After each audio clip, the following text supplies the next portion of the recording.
باب فضل يوم الجمعة ورا صفحة 253.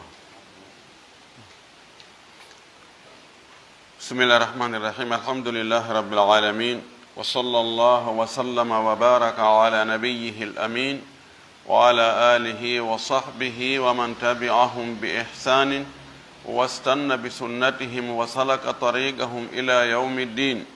اللهم لا علم لنا إلا ما علمتنا إنك أنت العليم الحكيم. اللهم علمنا ما ينفعنا وانفعنا بما علمتنا وزدنا علما. اللهم اجعل علمنا حجة لنا لا حجة علينا. رب اشرح لي صدري ويسر لي أمري واحلل عقدة من لساني يفقه قولي. قال المؤلف رحمه الله: باب فضل يوم الجمعة ووجوبها والاغتسال لها والتطيب والتبكير إليها والدعاء يوم الجمعة والصلاة على النبي صلى الله عليه وسلم فيه وبيان ساعة الإجابة واستحباب إكثار ذكر الله بعد الجمعة. قال الله تعالى: فإذا قضيت الصلاة فانتشروا في الأرض وابتغوا من فضل الله واذكروا الله كثيرا لعلكم تفلحون. يتي الله سبحانه وتعالى تدد مولد توود سنيد حندد يتد ينتريو جولي أن الله محمد صلى الله عليه وسلم ومن لمن سبير من يجولي صحابة من فو o juula e dendanangal jokkuɓe diina ka ɓe jokkuno kan yo Allah jokki en kan diina tabintina en e hoore makka ƴettita en kadi e nder makka. Allahumma amin. walli fiiɗon ɗo yo Allah yurmin en yurminama o addi ngal dambugal ɗo ko ngal ɗo watti 210 mbi defterne fuɗɗa jangede. o wi baabu dambugal yewtaygal fi honɗum fi ɗi piiji arayɗi ɗo. fadli yawmil jum'ati yewtaygal fi ɓural ñande juma. ɓural ko ñallal juma ngal mari kon. wa wujubiha dambuga yewtaygal wonde juma on kadi no waɗɗi juulugol juma on no farli. wal igtisali laha e lootanagol juma on kadi ñawore mum. watta tayyubi e urnanagol juma on waɗugol urateri parfum. wattabkiri ilayha e dawgol yaha ka juma law e lawɗingol yahugol ka juma. wa du'ai yawmi ljum'ati e du'agol ñande juma. wa salati ala nabiyi sallllahu alayhi wa sallam fihi e juulugol e nelaɗo on e nder ñallal juma ngal. wa bayani sa'ati l ijabati e ɓangingol feññina sa'a jaabegol ngol sanga nde du'a jaabete no woodi sa'a hum fewndu hum sowno hum e nder ñallal juma ngal. mo hawrodiri e kunɗon tawino torade Allah goɗɗum Allah okkoraymo, mahimo moolade Allah goɗɗum Allah dandaymo. ko fewndo honde kun sa'a hum arata ɗum kadi o yewtay. wastihbabi ikthari dhicrillahi ba'da aljum'ati e yiɗegol hebbingol jantagol inde Allah ɓaawo juma on juulama. ko ɗi anasiruji ɗo mana ko ɗi calɗi ɗo o yewtata e nder ngal dambugal ɗo. ɓural ko juma mari ko wonde juma no waɗɗi juulugol ngol. wonde juma on no hana lootanede, no hana urnanede, no hana yahede lawka juulirde habbo juma on. no moƴƴi no yiɗa du'agol ñande juma sabuna sa'a hunno toon mo hawrodiri e makko haray o heeɓi ko ɗaɓɓa ko. no yiɗa juulugol e nelaɗo sallllahu alih wa sallam hebbina ñande juma. no yiɗa jantagol inde Allah ko heewi ñande juma tentini ɓaawo juma on juulede hakko ɗon e nangue muttugol. ɗum ɗo fof o yewtaka dambugal ɗo. o fuɗɗori ko o wowi fuɗɗorde kon alqur'ana on. si tawi dalil no woodi ka alqur'ana ko ɗum o attorta o watta noon sunna nelaɗo on sallllahu alayhi wa sallam. nde wonno ka diina na ya wowlu tun inna wa ko ɗum ɗo do no moƴƴi ɗum ɗo moƴƴa ɗum no jogii ɓural ɗum ɗo jogaaki ɓural fanka ko ɓe wowla ko fi honɗum a wi ɗum ɗo no moƴƴi ko fi honɗum moƴƴani be adda dalil imma ka alqur'ana ma ka sunna ma ka konnguri sahabaɓe moƴƴuɓe ma adda qiyas bete ko noon sa wi ɗum ɗo kadi moƴƴa qala allahu taala allah towɗo ngo wi'i ka deftere makko fa ida qudiyati salatu si tawi julde nden gaynama ko fanda ɗo ko juma on taw ko fuɗɗori wa ida nudiya lissalati min yawmi ljum'ati fas'aw ila dhikrillahi si tawi noddinama julde nden ñande juma accite ko jokkuɗon kon yahon ka jantagol inde allah heɗagol khutba on taho on to mati noon juula si tawi julde nden gasi awa fantashiru fil ard sakite ka leydi wabtagu ɗaɓɓum min fadlillahi ɓural allah ngal si tawi gaynama juulede ta on tigi jooɗo ka juulide ɗon o habbo ɗum tun yo yahu o ɗaɓɓa nguure ɓe yahoɓe ka ataliji ɓe yo yahu ka atelier mum ɓe ka butikaji e ka magasin ji yo ɓe yahu ɓe ka bureau ji yo yahu ɓe ka gese yo yahu ɓe ka jardin ji yo yahu mo ɓe ka wifata ɗon yahu wifa ma tafa o ka tafata ɗon yahu tafa ɗaɓɓo ɓural allah ngal te wonno koye ɗum nguure on heɓoto ɗon ti yahu o faggo yo yahu o ɗaɓɓa wadhkuru llaha janta ɗon inde allah kathiran ko heewi ɗo wati o wi jantagol inde allah hebbina ɓaawo juma on juulede ɓaawo yamirore nden fi jantagol inde allah ko ari ko ɓaawo yamirgol yo yimɓe saakito ɓay julde nden gasi ɓe yaha ɓe ɗaɓɓa ɓural allah ngal o wi jantoɗon inde allah ko heewi la'allakum no gasa onon tuflihuna on malete si on tigi jantike inde allah o waɗi ko wiya ɗo ko haray o malama malegol ko heɓugol ko ɗaɓɓayno ko o addi ɗi hadisaji ɗo kadi hadisaji buyi o addi ka dambugal ɗo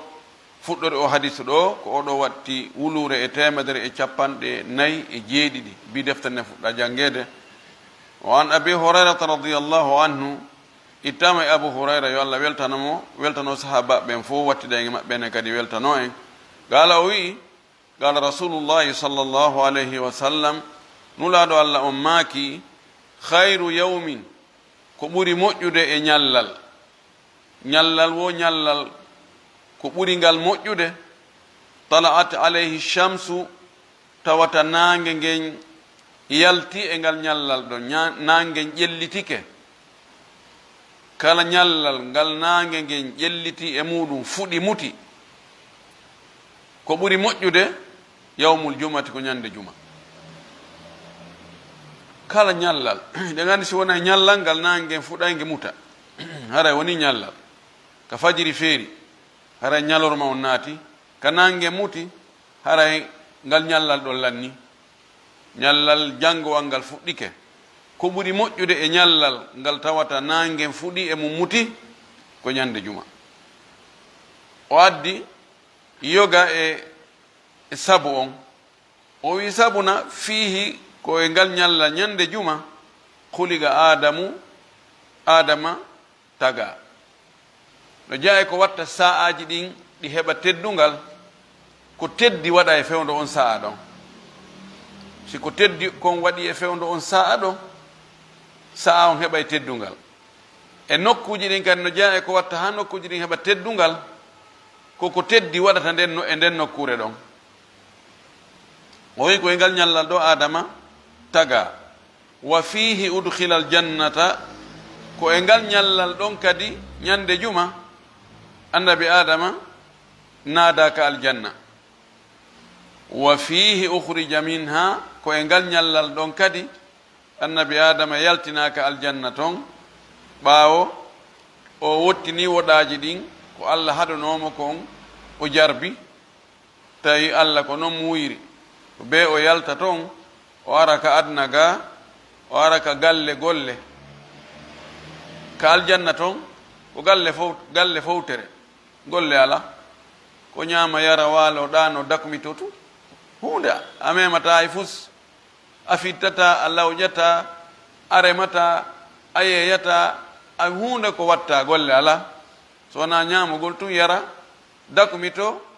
si tawi a gongi walda ɗanoɗa ɗum tun no wawi wonɗo e hôtel mo 5 étoile VIP hunde golle ala piiji ɗin fof golloɓe no woodi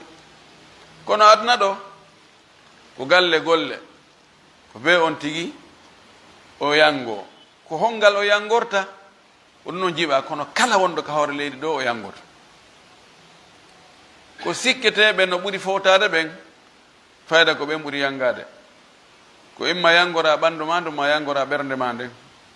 manede no miijo tun no huli tun no maapi tun no aani tun idan allah subahana taala hoddiri yo yalto toon o araga o andi nema si tawi tampere attakimo fayda on tigi andata ittiri makko ko so on tigi tampi ha o heɓoyi noon nema on o fowtiki on he allahu akbar ka o anditi tampere nden wo nema on ɓeyda hittude e makko kono si tawi ɗaare tun fayɓe ɓe tawata ko jibina ko wano Konakiri ɗo anda ngiri keri anda ngesa anda yawgol ka wuro anda ɓantugol ɓami na pute na jabere na fus hunde ko bimbi ɓannane weeru kafe yara awa si paɗal ngal fuɗɗike ɗo manade e baba mi paɗe an ɗen fayda ɗe lanni oɗo doloke an on lanni ko ɗo yo wowlu haray addama ɗo yo nawnu si otti ko fanɗe o doginama naɓama ka labtane ɓeɗo e yangiɓe fuuta ha fuutore toon kara han ari gertiɗo ha heeɓi no wuurira ɓeɗo na goto ɓe miijoto si on tigi miijitike yanginoɗo ha o miijitike he ñalande kaari hitande kaari de hari ko hunde kaari mi wonno e wadde on tigi ne ɗum alhamdulillah alhamdulillah aɗa yetti allah idan ngal ñallal juma ngal no jogii ɓural ɗum waɗi ibnul qayyim al jawsiya o deftere makko zadul maad himo janti toon hususiyati e fadail yawmi l juma mo hewtino ɗum 50 mo janti ko juma ñande juma ko hertori kon tawata ala e balɗe luttuɗe ɗen e ɓure ko woni kon e ñande juma waɗa mo naɓi ɗum ha hewtino ɗum 50 ko ñallal teddungal tawden laaɗo maki ala ñallal jogingal moƴƴere hewtingal ñallal ɗo ko ɗo hatti rawahu muslim hadis heɗɗo on kanko watti wulure e 149 wa anhu fayittama kanko abu hurayra qala o wi qala rasulullahi sallllahu alayhi wa sallam nulaɗo allah on maaki man tawadda'a kala wo salligiɗo ma innen mo salligike fa ahsana alwudu'a o moƴƴini salligi on o salligi ha laba salligagol ha laabe ma moƴƴingol salligi on ko yo on tigi waɗu farillaji salligi ɗin fuu o waɗa sunnaji salligi ɗin fuu o waɗa yiɗaɗi ɗin ka salligi ɗi fof majji tawa andi e makko on no laaɓi wona yingo o salligori hara ko sifa no nelaɗo sallllahu alih wa sallam salligorayno noon ko noon on tigi salligori o waɗi ɗum ha o gayni thumma atal jum'ata refti o ari ka juma fastama'a o heɗi wa ansata o jentiti honno sendi ɗi istama'a e ansata al insat ko deƴƴugol tawanti ala e wadde pagaye o ala e sonkude kono ya jentito ya deƴƴa hara haqqille ma ala e ko wona e wolede ko hara jentitaki kono ala e sonkude amma l istima koyo haqqille ma wonu e ko wona yewtede kon ha fiya faamu ma'anaji ɗin kono so addide kanji ɗiɗi ɓay si ndaroyama nder taway hiɗi ɓurdi al istima ko ɗon woni jentitago ngo andi yanana kono hara heɗaki dan tun joni sa rewi joni wiyata kon nowru ala on borde sigo bruit no wadde anana e bruit ngi joni a rewa ka musique wona e jouede ɗa jenti kono a heɗaki kono ɗa jenti no yanande no kono tawa goɗɗo goo no jenti kañum mo jentiti kumbe umohum senjohum kumbe no woni e doƴƴitorde haray mo jentiti ɗum ɗo moƴƴi on ɗo nananagol tun ko jentitagol ko on ɗon heɓata bakkatu amma nano on tun ɓayi bruit no wadde ala ko uddita noppi ɗin kono haqqille makko ala e muɗum on ɗon o ala bakkatu idan on tigi ari ka juma o jentitike o heɗike o wi o wofira lahu on tigi yaafete bakkatuji makko ɗin ma baynahu ko woni hakkude ngal ñallal ɗon wa bayna al jum'ati e hakkude al juma arowo on wa ziyadata 3 ayamin o ɓeydane wurin kadi balɗe 3 bonus on tigi nden ñande kaw juuli juma ɗon ha yontere nde ñande ɗon hewtita aray bakkatuji tosoki ko waɗi kon fop sabu on juma ɗon waɗay o yaafe o ɓeydane balɗe 3 kadi tayib so ɓeydnama ɗon balɗe 3 joni noon o juuloye juma kadi ɗon kadi nden juma ɗon ƴettoy haray ko honno woni nafoore ɗen balɗe 3 ɓeydaɗe nafoore nden ko honto woni ko si o heɓoyi ganto juuloygol jumare arore ɗon nden tawa ko ganto o juuloyali nden noon idan ɗon kadi haray asewe ala tenen ɗen ɗon fof haray bakkatuji tosoki ɗi o waɗata e mum ɗin ɗinno kadi ko yaafeteɗi saabu ndeya jumare amma so o juuli jumare aro ɗon nden haray ƴon nden ɗon yettirele ha to jina si crédit no woodi ha to jina e bonus ana e bonus on consommatako kono si aroy ɓay onde no aroya ganto heɓo tawanti wawali juulode juma imma nawnare ma voyagegol ma goɗɗum goto empêche mo tawa wawali juuloyde ko ɗon bonus on noon ko ɗon o consommoto ko ɗon ɗe balɗe 3 ɓeyditiɗe ko ɗon ɗe nafata allah ko moƴƴo o wi oman massal hasa mo mowlikaje ɗen woni e fijirgol ɗe fagad laga haray o bonni o fiji o hayki laga waggol samakala puydan ko haala ko haala ma golle ko tawata ala nafoore few jo hade law fayda ka mawɓodirte no fof haray ko ngeruji ɗay ko kaaƴe waɗa law noon ka juulirɗe haade na sifade juulirɗe men ɗen ɗoni tawa no waɗa karo no weƴƴita no ɗumanna ko imma ko koccu waɗa e hoore koccur nin ko ɗon wona e juulede moyɓi ko weƴƴitawa sino weƴƴita kono ko koccu ma ko jaare joni noon woɓɓe aray si ari no waɗa ni no ɗumanno itta kun kaƴumɗa wallina kunɗa feppina mawla ni himo helni ɗum neɗɗo allah waɗanali mo ɓerɗe ɗiɗi e makko ka ɓerde nden huccirɗon ko ɗon nde huccirta tawata mo miijo ɗum ɗo to emo miijo ɗum to ko woni e miijade o ko ɗon tun ka haqqille nden hucciri o ko ɗon tun si on tigi no juuɗe makko ɗen no memmude goɗɗum ko heewi kon haray haqqille makko ɗen ko ɗon woni haray si almami no hutumbinde kanko emo jokki goɗɗum o famata ko almami no hutumbinde ene ko ɗum ɓen hutumbinde hari haqqille hande na toon woni joni noon enen ka juuɗe men fewdo ɗo he koccu fayda ala toon joni ko honno won tigi wattata wa wayi wa mawluɗo koccu ko ɗi téléphone ji idan mo woni e cokkugol ka téléphone muɗum wona e darugol ka facebook dara internet dara youtube almami no hutumbinde ara waɗi sama kala o bonni alhaali makko on fes nokgo o wi faman laga fala jum'ata lahu mo fiji haray o mara juma mana o mara juma on wona wasi juma on boni fof hara ko yo fillitoyo o juuloya fana la ko woni o heɓali juma mo baraji mum timmi 100%. Juma mo mari on e baraji ni no ngappiti no ɗuyti moƴƴi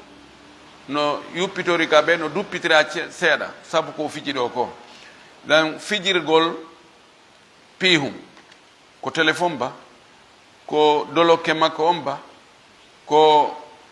kala o ko o hilni o jokki ɗum e ndaarugol ɗum e fijirgol ɗum ɗon ha o ronki heɗade jentito ko almami woni wadde hutuba kon haray o ɗuyti baraji makko ɗin ka juma. Rawahu muslimun ko filli hadis on ko imam muslim. ɗo shahidu on ɗo ko wonde ɓural juma ngal no mawni waɗay ha Allah yaafo bakkatuji tosoki ɗi on tigi faggiti ɗin yontere fof.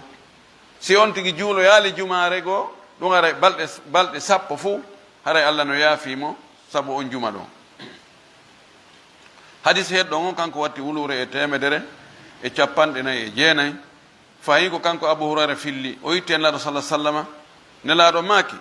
as-salawatul khamsu julɗele ɗen jowi ɗum ko fana e alansara e futuro e geeƴe subaka wal jumatu ila al jumati e jumare nden kadi ha jumare wa ramadanu ila ramadana e suumaye ha suumaye ara ɗiɗo mukaffiratun ko yaafotoɗe lima baynahunna ko woni hakkude majji idha jutunibatil kabairu si tawi bakkatuji jani ɗin woɗɗitama. O andi ɗi hadisaji dow ga ko wi tun o yaafete bakkatu makko o gufira lahu ma baynahu wa bayna al juma o yaafete ko woni hakkude makko ɗon e jumare aronnen ɗon o yaafete wiyaka ko bakkatuji tosoki ɗin tun ɗon ko mutlak oɗon woni mo gayyad joni noon mutlak e mo gayyade si ari tawi sabu on ko goto ñawore nden ko wotere ko fi hunde wotere wona e wowlede ɗa waɗama itlaq ɗa waɗama tagyid ɗo haray yuhmaru lmutlak waɗa al muqayyad inda arbabil usul o haray ko werlita kon wattidete e ko tonga kon gollitire ko tonga kon. So min ni joni he janngo are ɗo mi jangina on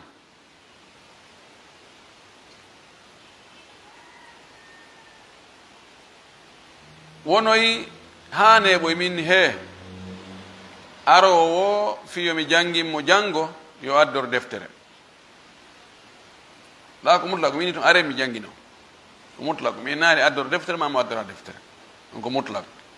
ɗa mi waɗoy gaydi fo mum ko yon ar mi jangina on jango toɓɓere nden ko fi hunde wotere idan no waɗɗi goto mon kala ka adda deftere tawni no min no ɓe kere ɓe innano ɗo yen ar tun yen ar ɓe jangginani ɗon ɓe wolano fi deftere kono noon kadi ɓe wolonogoye ka maako maɓɓe ɗimmo ɓe makono e gaddo deftere ka kono noon ko ara num ɓe innano e gaddo deftere to ko mutlak ɗa ko mo gayyadi ko ɗum ɓenta hamlul mutlak alal mo gayyad idan ɗo hadis ɗi mon ɗo o wi ko tosoki ɗin bimana ko si jani ɗin woɗɗitama haray ɗe dewe ɗo montay bakkatuji tosoki ɗin amma bakkatuji jani ɗin ko honno ɗi montorta ɗin ɗon ko hertinalngol ɗi tuububuye bakkatuji jani ɗin ɗan sala sallam no makani en ɗe hadis ɗi jeɗɗi kono na ɗin ɗon tun ɓe wi dabit fiyo en andu o bakkat ɗo ko jano ko e janɗi ɗin o jeeya ko on no anditen waɗanen sariyare no etirten so en eti toon on bakkat ɗon en tawi imo heewi ɗon haray koye bakkatuji jaɗi ɗin o jeeya kullu dambin fihi hadd aw tuwaqida bil adab aw lu'ina fa'iluhu fahuwa min al kabair idan en jogii sariyare nden kala bakkatu mo tawata hiddeno e mum Allah subhanahu wa ta'ala no happi lette ko on tigi lettirte ko ono nguyka no mari hidde tajugol jungo ngo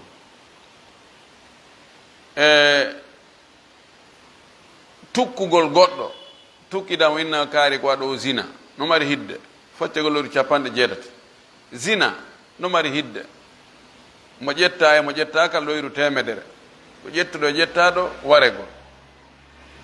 wano noon ɗi kala bakkatu mo tawto mari hidde on bakkatu ɗon woni hidde on waɗete ma waɗatake wano fewno ɗo hiddeji ɗin ala kay waɗete kono noon ɗin ɗon bakkatuji koye mawɗi ɗin jeeya kala bakkatu mo tawata no kambira lette walahu adabun alimu lette musuɗe no habbimo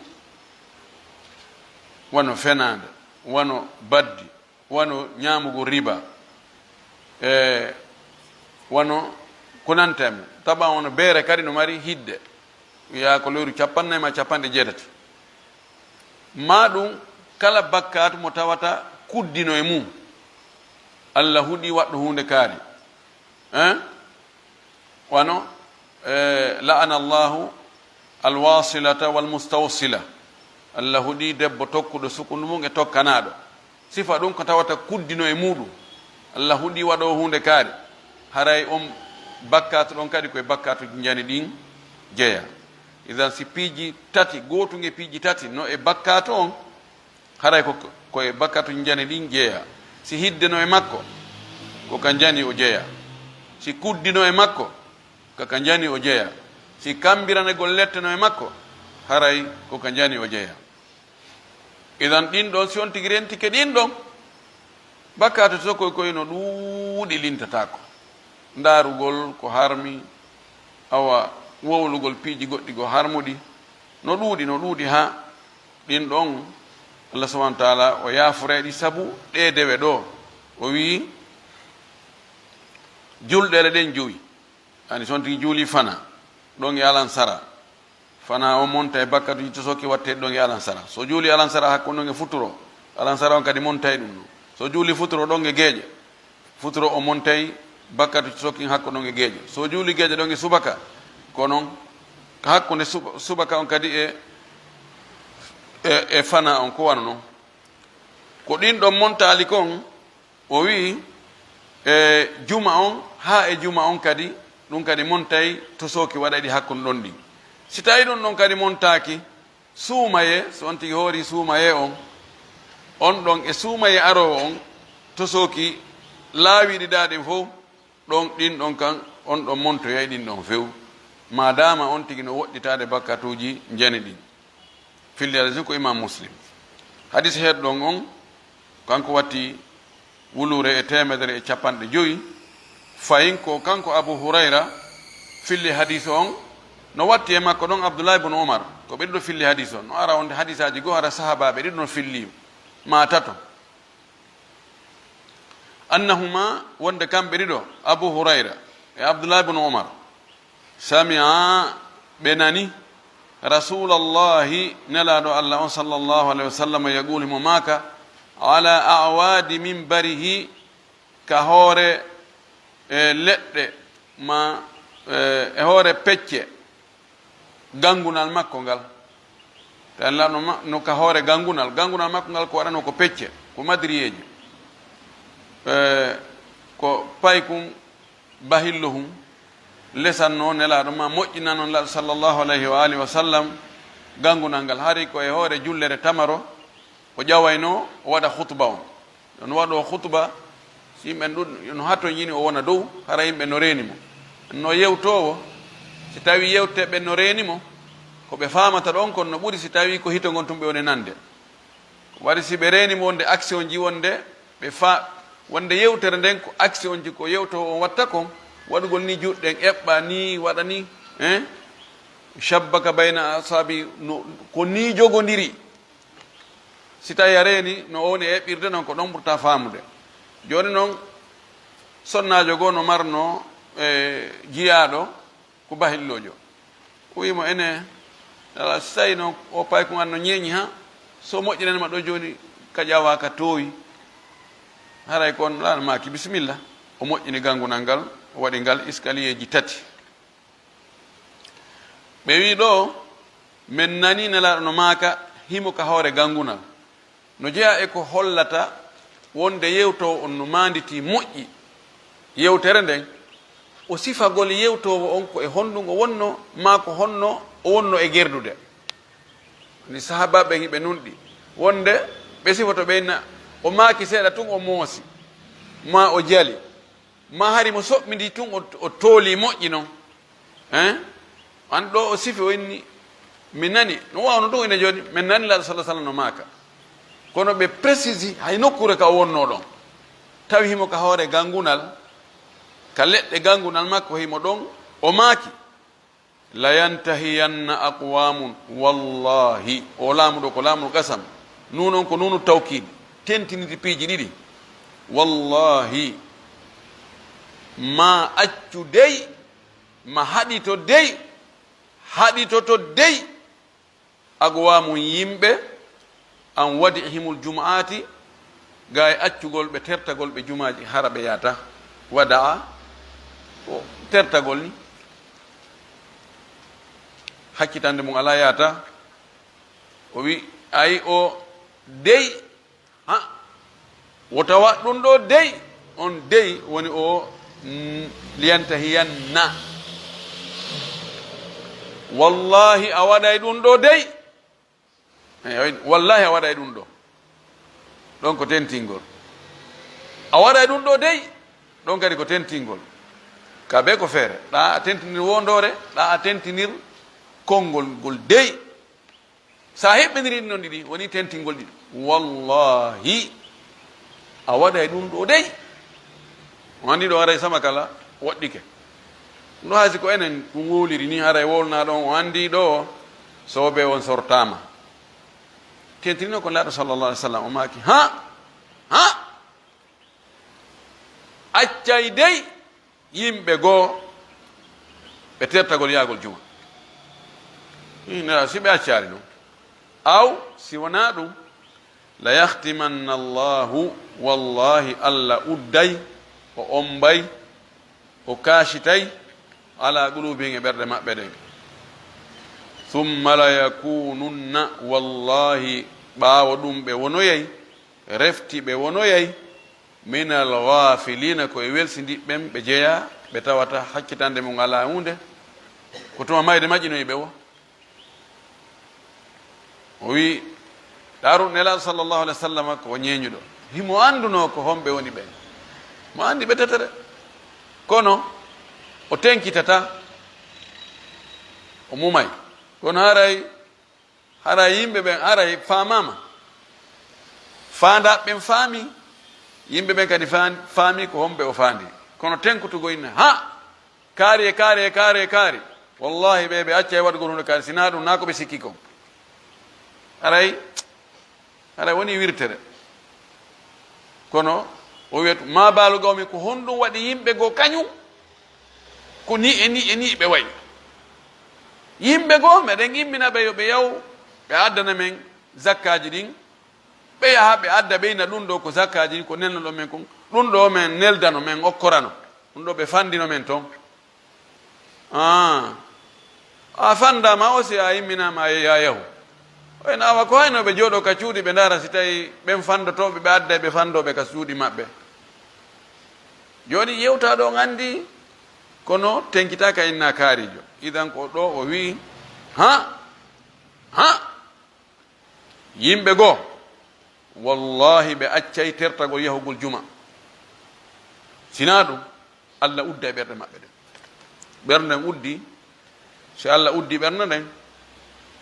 nde miijatako ko moƴƴi yurmede yahata toon ko sifa ɓen nanata no wola konngudi fof inne subhanallahi anandi ko alhaji kaari wiyata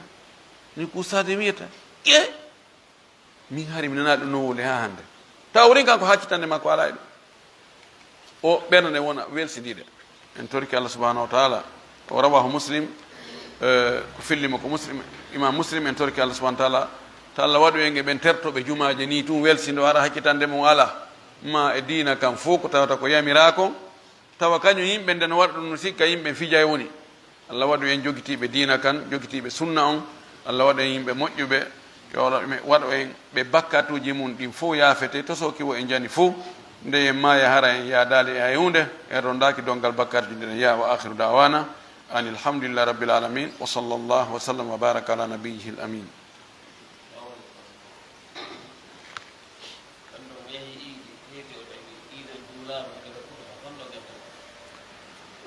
ɓeɗo landi mo yahi juulugol iidi o tawi ɓe juulino iidi on ɓe wadde khutba on ko honno o watta ko yo juulu iidi on joni noon ko honno o juulirta iidi on ɗo karama ko ɓe yeddodiri woɓɓe inni wattu dar ɗiɗi